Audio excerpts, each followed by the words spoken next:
A South Korean tugboat water salute, the traditional way to honour the arrival of an important vessel, on this occasion from the ocean floor.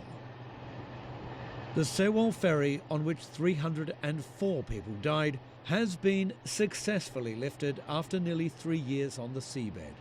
The ferry disaster shook the nation. Most of the victims were young students. People have been travelling from across the country to Jindo, the closest port to the accident site. Kim Bun-ja and her son drove about 4 hours from Sechon City. I came with the hope of finding 1 or 2 of the 9 missing bodies. I feel so sad. Politicians are also visiting this permanent shrine for the dead and missing. Opposition parliamentarian Kim Jin-pyo believes many more lives could have been saved if lessons had been learned from past disasters.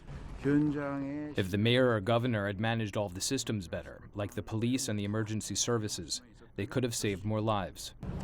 The tragedy and its wake gripped South Korea and overshadowed the presidency of Park Geun-hye, who remained silent at her residence for 7 hours as the Sewol sank.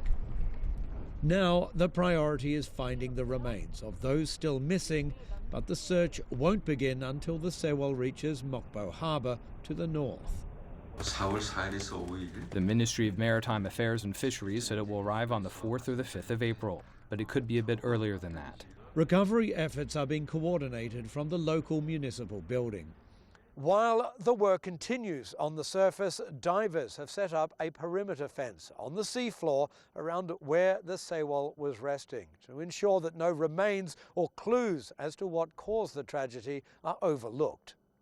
A semi-submersible ship is being used to carry the Sewol, but it will have to wait on site for the next 3 days until all the water has drained from the ferry and it's stable enough to move. Jack Barton, CGTN, Jindo.